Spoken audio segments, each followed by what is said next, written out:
Salutations. Queen of Shade here. Let's talk. You know, I follow a lot of people online because I'm online. I work online. So a lot of things come past my desk. I see a lot of things. I see the rises. I see the falls. I see the returns. I see the rebranding. I see it all. And you know, what I understand is that most people don't have that initial startup capital that they need to launch their brands successfully without struggle or without interference. And because of that, a lot of people have had to get really creative with how they come up with the money, the capital needed to forge their brand, sell their products, move units, etc., etc. And we're not knocking those people at all. It's just a wonderful thing to not have to always worry about where you're getting your capital from. And capital is not enough. You have the capital, but then you have maintenance. You know, I've had successfully the Queen of Shade for 7 years now, and it has not been easy. There have been moments of despair. There have been moments where I had to regroup. There have been moments when I had to start over. But it wasn't really starting over because I had all that I had learned and amassed. So I just picked up and continued in a different direction.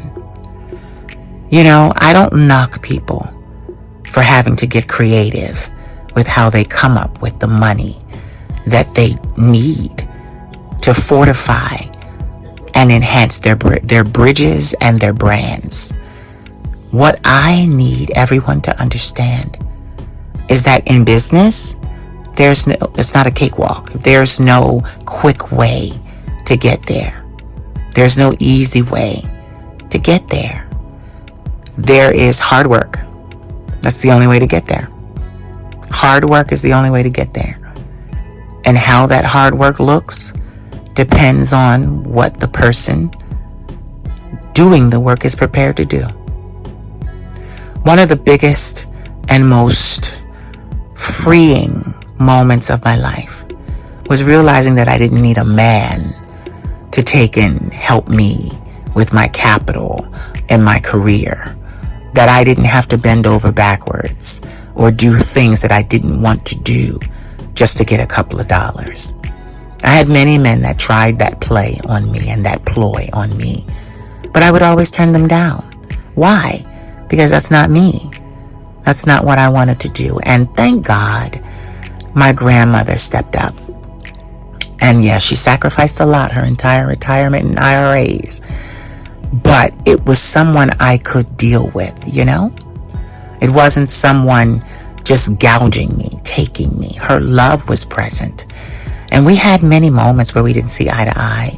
We had many moments where she was stressed beyond compare because the money got smaller and my goals and bills got larger. We had all of that happen.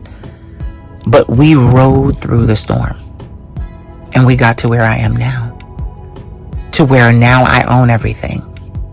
Everything I have, all my equipment for production, all my equipment for filming, my computers, everything. My phones, everything is owned outright. And that's what a lot of people are working to get to, because up front you got to owe somebody, and that's the moral of this story. Up front you're going to owe somebody. I'd rather you take out a loan at a bank than lie on your back for it. And now don't get me wrong, I'm not talking about sex workers. I'm not talking about them. I'm talking about normal people who may not have the gift of sexuality and want to use it in a setting like that. I'm talking about regular Joe Schmo who needs $50,000 to get his business off the ground. And then Joe Schmo meets, you know, Buddy Anytime Anywhere. Let's just say that's his name. And he basically extorts and exploits Joe Schmo. That's not cool. And I'm so grateful because in my life, I haven't had to deal with that. It has been something I didn't have to face. And many of my other acquaintances and friends didn't have to face it either. It's not easy to run a business, and we are all at different stages on the ladder with running our businesses. But kudos to us who grinded and amassed what we have. I don't care if sex work got you there. You did it. You were able to do it. You were built for it. I give you kudos because it got you there. Now I'm looking at all these beautiful brands popping up because now you have the money. You see, normal society wants to withhold the money from the artist. Because if the artist has the money, then what do you need the suit for? You can do it yourself. I've had Hollywood tell me, oh, you don't even need us because you're doing it all on your own and you own it all. Yeah, and I'm not going to give that up anytime soon. So this talk was about that. There's a lot of different ways to get your capital. I'm glad I didn't have to explore all those ways or give in, settle. But baby, get your money, start your brand, and live an abundant life. That's it.